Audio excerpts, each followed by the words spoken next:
সময়, কথায় আছে আমাদের জীবনের প্রত্যেক মুহূর্ত স্বর্ণর মতো হয়।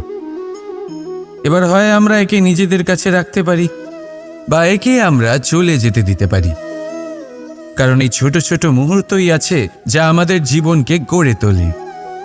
এখন এই জীবন কেমন হবে তা আমাদের উপর নির্ভর করে।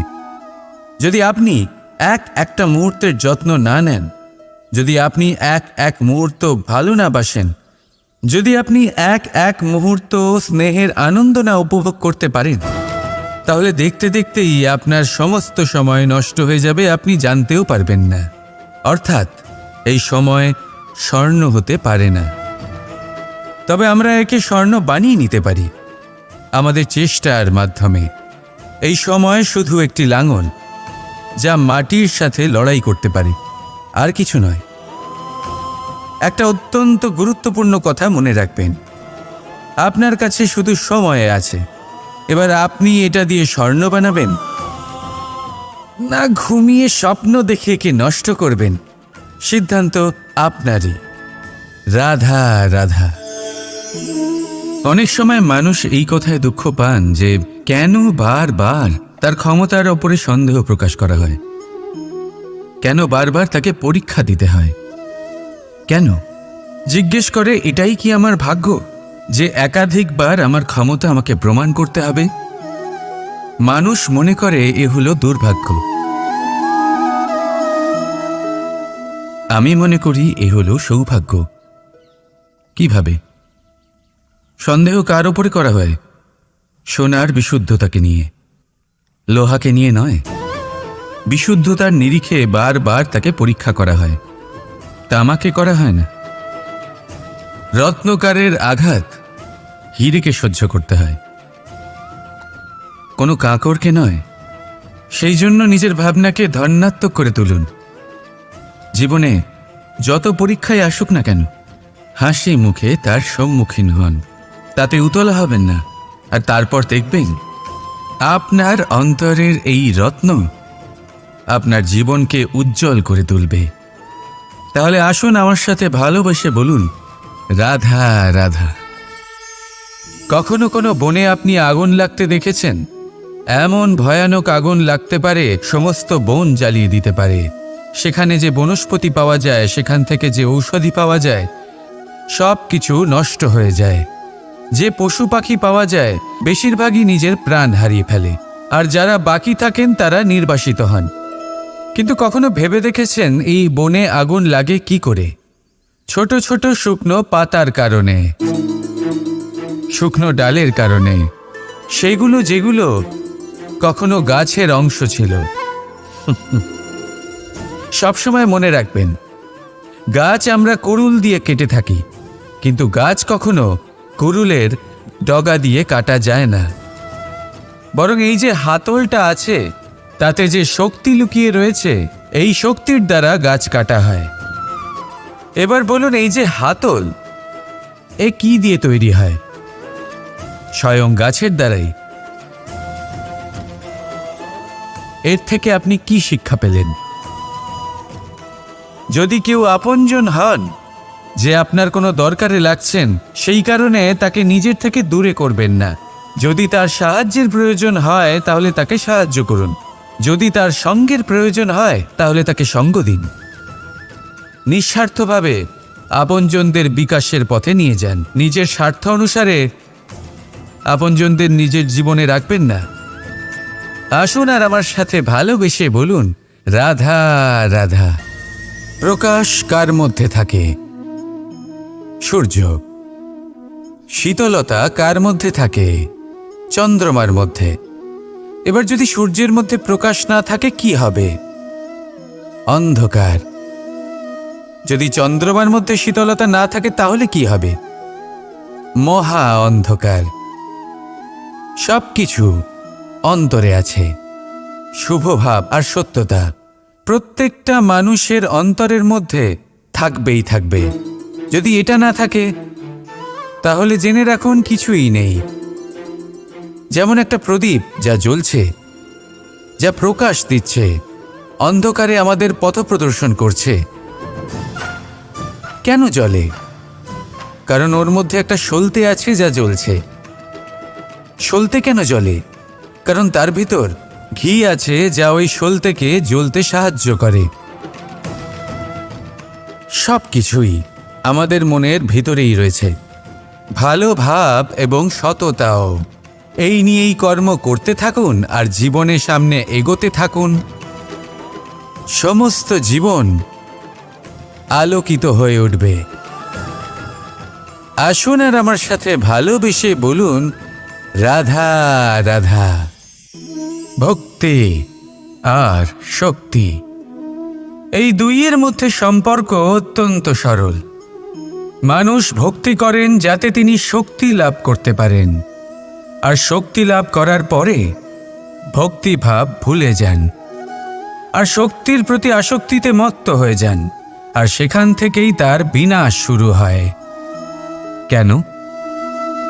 কারণ ভক্তির দ্বারা প্রাপ্ত শক্তি অন্য কারোর হিতের জন্য ব্যবহার করতে হয়, অন্য কারোর মঙ্গল করার জন্য ব্যবহার করতে হয়, কারোর বিনাশের জন্য নয়।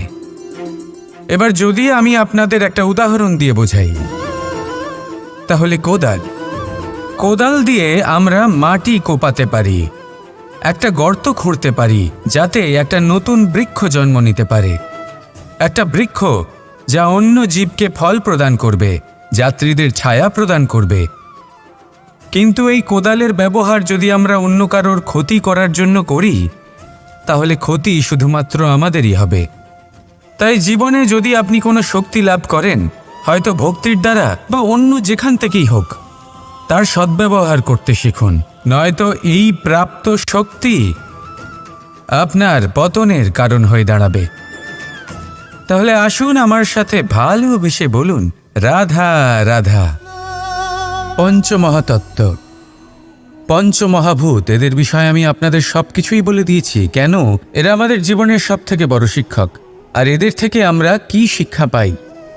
নিশ্চিত রূপে এই পঞ্চমহাতত্ত্ব আমাদের দেহের নির্মাণ করে, কিন্তু একটা ষষ্ঠ মহাতত্ত্ব রয়েছে, এমন এক তত্ত্ব যার না কোনো ভার আছে না কোনো পরিমাণ আছে, কিন্তু তা হলো অত্যন্ত গুরুত্বপূর্ণ, ভাবনা। কেউ একে আত্মা বলে, কেউ একে বিবেক বলে, কেউ একে প্রাণ বলে, আর কেউ বলে চেতনা। এবার এই চেতনা যখন পঞ্চমহাতত্ত্বের সাথে জুড়ে যায়, এক হয়ে যায়, তখন মানুষের জীবনের নির্মাণ হয়। এবার আপনার দেহের নির্মাণ জন্ম থেকেই পঞ্চমহাতত্ত্ব করে দেয়, কিন্তু এই ভাবনা, এই চেতনা, একে আপনি নিজেই এগিয়ে নিয়ে যেতে পারেন। একে দিশা দেখাতে হবে, এর বিকাশ আপনাকেই করতে হবে। কিভাবে? তা আপনার ওপর নির্ভর করছে। আপনি এর সদ্ব্যবহারও করতে পারেন, দুর্ব্যবহারও করতে পারেন। এমন এক দিশা দিতে পারেন, এমন সদ্ব্যবহার করতে পারেন যে আপনি নিজেই কোনোদিন ভগবত গীতার জ্ঞান দিলেন। এমন দুর্ব্যবহার করতে পারেন, এমন দিশাও দিতে পারেন যে আপনি হয়তো শকুনের মতোই মহাভারত রচনা করলেন। এই চয়ন আপনারই। শুধু এই চেতনার শুদ্ধতার দিকে বিশেষ নজর রাখতে হবে। যদি এই চেতনা শুদ্ধ হয়, তাহলে প্রেম থাকবে, আর যদি এই চেতনা অশুদ্ধ হয়, তাহলে বিদ্বেষ হবে। আর আমার মতে সুখ এবং শান্তি প্রেমের দ্বারাই লাভ হবে, বিদ্বেষ দ্বারা নয়। তাহলে আসুন আর আমার সাথে ভালোবেসে বলুন, রাধা রাধা। এই ব্রহ্মাণ্ড কত বৃহৎ, তাই না? যার সম্মুখে এই পৃথিবীকেও একটা বিন্দুর মতো মনে হয়। আর এই পৃথিবীতে আমরা কে হই? আমাদের আকার কিরকম? আমাদের অস্তিত্বই বা কি? যখন আমরা এভাবে ভাবি, তখন মনে হয় আমরা কিছুই নই। তা আমরা যখন কিছুই নই, তাহলে আমরা এত চিন্তা করি কেন? কি ভেবে ভয় পাই? কাকেই বা এত ভয় পাই? কে আমাদের মারতে পারে, আর কেই বা আমাদের জন্ম দেবে? আত্মার আসলে না কখনো জন্ম হয় আর না কখনো মৃত্যু। আত্মা শুধুই শরীর বদল করে। আপনি, আমি, আমরা সকলে এই শরীর নয়, আমরা হলাম আত্মা, যা হলো পরম আত্মার পরম অঙ্গ। সেই জন্য মনে রাখবেন, বাইরের কোথাও দেখবেন না, নিজের অন্তরের গভীরে গিয়ে দেখুন, আত্মাকে উপলব্ধি করতে শিখুন। ক্লেশ, ভয়, চিন্তা, এই সব কিছুর থেকে নিজেকে দূরে রাখুন, তাহলেই উপলব্ধি করতে পারবেন পরমাত্মা কে। তাহলে আসুন আমার সাথে ভালোবেসে বলুন, রাধা রাধা। কখনো ঘোড়া আর তার ঘোড়সওয়ারিকে দেখেছেন? ঘোড়ার ডান এবং বাম দিকে যেন একটা পর্দা লাগানো থাকে। তার কারণ কি? যাতে ঘোড়া অন্য কোনো দিকে দেখতে না পায়, শুধুমাত্র সামনে দেখে আর সেই দিকেই এগোতে থাকে। বলতে গেলে এটা খুব সাধারণ ব্যাপার, কিন্তু এর পেছনে খুব বড় এক বিজ্ঞান লুকিয়ে রয়েছে। আপনি যদি জীবনে নিজের লক্ষ্যে পৌঁছতে চান, তাহলে আপনাকে এদিক ওদিক তাকানো বন্ধ করতে হবে, শুধু সামনে নিজের লক্ষ্যের দিকে তাকিয়ে থাকতে হবে। তখনই জীবনে সাফল্য লাভ করবেন। ঘোড়া তো শুধুমাত্র এক পশু, তার উপরে লাগাম পরাতে হয়, চোখের ডান এবং বাম দিকে পর্দা পরিয়ে দেওয়া হয়। আপনি হলেন মানুষ, আপনাকে লাগাম কে পরাবে? কেউ না। এটা আপনাকে নিজেকেই করতে হবে। মনের গভীরে প্রবেশ করুন আর আবেগগুলিকে লাগাম পরান, তাদের নিয়ন্ত্রণ করতে শিখুন। আর নিজের দৃষ্টি সামনে, শুধু নিজের লক্ষ্যের দিকে। মনে রাখবেন, যদি আপনার দৃষ্টি শুধুমাত্র নিজের লক্ষ্যে থাকে, তাহলে লক্ষ্য ভেদ অবশ্যই করবে। যদি একাগ্রতা এদিক ওদিক চলে যায়, তাহলে লক্ষ্য হারিয়ে যাবে। রাধা রাধা। দাদা আমাকে সব সময় জিজ্ঞাসা করেন যে, কানাই, তোমার এই মুখের হাসি, তোমার মুখে সব সময় কেন থাকে, কিভাবে থাকে? সামনে শত্রুপক্ষকে দেখেও ধৈর্য হারাও না, কেউ তোমার নিন্দে করলেও তার সাথে ঝগড়া করো না, কেউ তোমার বিষয় খারাপ ভাবলেও তাকে ঘৃণা করো না। কিভাবে আর কেন করো? আপনার মনেও নিশ্চয়ই এই প্রশ্ন আসে। এবারে বলি, এর উত্তর অত্যন্ত সরল। কখনো দেখেছেন গরু আর তার বাচ্চাকে? কিভাবে সে তার মায়ের দুগ্ধ পান করে? সুখে থাকে, কারণ ও জানে যে ওর মা এই দুগ্ধরূপী অমৃত ওকে খাওয়াতেই থাকবে। ও জানে যে এই সময় শুধু ওর জন্য, যাতে ও নিজের মায়ের এই দুগ্ধরূপী প্রসাদ গ্রহণ করতে পারে, আর সেই জন্য ও সুখে থাকে। সেইভাবেই এই জীবন হলো ভালোবাসা। এতই ছোট হলো এই জীবন যে ভালোবাসার জন্য কম পড়ে যায়। ঘৃণা করে কেন সময় নষ্ট করব? আমি এটাই করি, আপনিও এটাই করুন। ভালোবাসুন, সবার মধ্যে ভালোবাসা ছড়ান, আর এই ভালোবাসার সাথেই বলুন, রাধা রাধা। বন্ধু আর শত্রু, প্রত্যেকের জীবনের একটা বড় অংশ এর উপরে নির্ভরশীল হয়ে থাকে। আপনার জীবনের সফলতা আর অসফলতাও এর উপরে নির্ভরশীল। কিন্তু এই বন্ধু এবং শত্রুদের খুঁজে পাওয়ার জন্য আপনাদের বাইরে যাবার প্রয়োজন নেই, কারণ এরা স্বয়ং আপনার ভেতরেই আছে। আপনি যদি বিনম্র থাকেন, যদি আপনি নিরন্তর প্রয়াস করতে পারেন, তাহলে আপনার কোনো বন্ধুর প্রয়োজন নেই। যদি আপনার মধ্যে অহংকার থাকে, যদি প্রতি কথায় আপনার মধ্যে ক্রোধ উৎপন্ন হয়, তাহলে আপনার শত্রুর কোনো প্রয়োজনই নেই। নিজের অন্তরের এই বন্ধু ও শত্রুকে চিনুন, আর আমার সাথে ভালোবেসে বলুন, রাধা রাধা। আপনি জীবনে কখনো দেখে থাকবেন অথবা শুনে থাকবেন যে মানুষ যখন দুধ পান করে, তার মধ্যে যদি কোনো মাছি এসে পড়ে, সে আর সেটা পান করে না, সেই দুধকে কোথাও ফেলে দেয় সে। কিন্তু ভেবে দেখুন, এখানে পরিস্থিতি একটু আলাদা হলে, দুধের বদলে ঘি থাকলে মানুষ কি করে? সেই ঘি ফেলে দেয় না, সেখান থেকে মাছিটাকে বের করে ফেলে দেয়। এটা দিয়ে আমরা কি শিক্ষা পেলাম? এটাই যে এখানে মাছি গুরুত্বপূর্ণ নয়, গুরুত্বপূর্ণ হলো সেই খাবার, ঘি। এবারে ভাবুন, দুধ আর ঘি এই দুই উৎপন্ন হয় গরু থেকে, তাহলে বেশি মাহাত্ম্য ঘিকে কেন দেওয়া হয়? তার কারণ, যে যত বেশি তাপ সহ্য করে সে তত উৎকৃষ্ট হয়, সে ততটা মূল্যবান হয়। এতটাই মূল্যবান যে যদি তাতে কোনো দোষও থাকে মানুষ সেটা গ্রাহ্য করে না। তাই মনে রাখবেন, এই পুষ্টি অপুষ্টি এ শুধুই নামমাত্র, কিন্তু পরিশ্রম করা, সংঘর্ষ করা, তাপ সহ্য করা, এটা মানুষের অনুভূতি। তাই নাম নিয়ে না ভেবে অনুভূতির ওপরে মনোনিবেশ করুন, তাকে গুরুত্ব দিন। আর আসুন আমার সাথে ভালোবেসে বলুন, রাধা রাধা। মায়ের আরেকটা সবথেকে মহান গুণ পরিস্থিতির সাথে নিজেকে মানিয়ে নেওয়ার অদ্ভুত শক্তি। যেভাবে একজন মা নিজেকে মানিয়ে নিতে পারেন আর কেউ তা পারে না। মা একটা বিশাল নদীর মতো, যার গতিবেগ অপরিসীম, কিন্তু অহংকার একটুও নেই। যেভাবে একটা নদী পথের অনুকূলে প্রবাহিত হয়, সেভাবে একজন মা নিজের সন্তানের স্নেহে ঢলে পড়ে, পরিস্থিতি যাই হোক না কেন।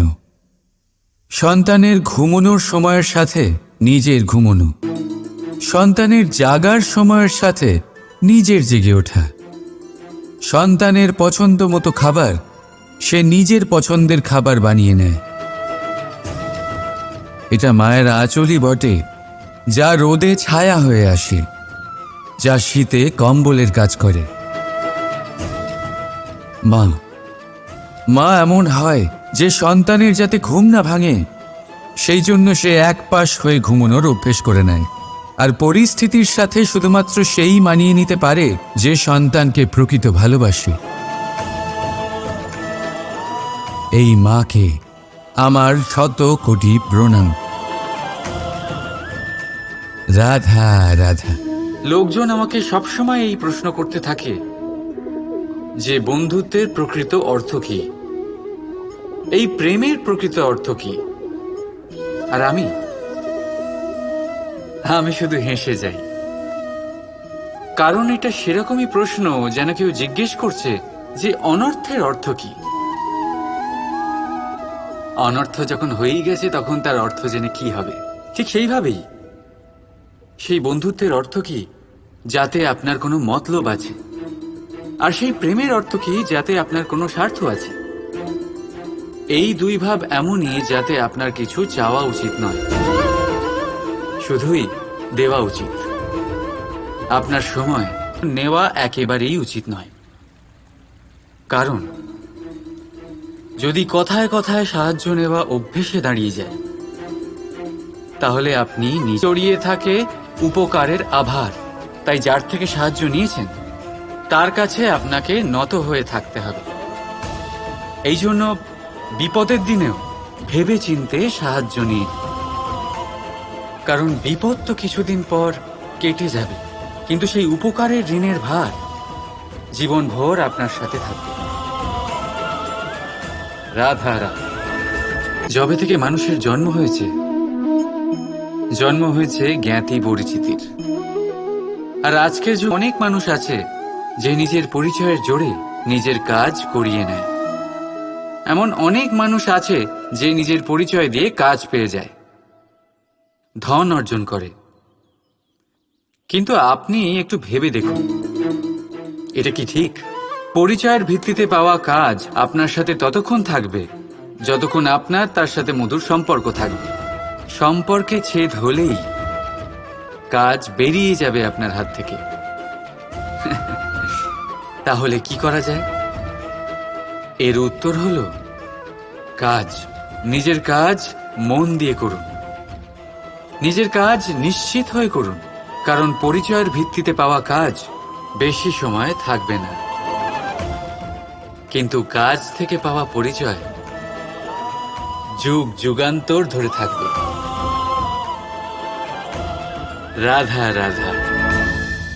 মানুষ যখন জন্মগ্রহণ করেন আর মানুষ যখন এই সংসার ত্যাগ করে চলে যান, এর মধ্যভাগকে জীবন বলা হয়।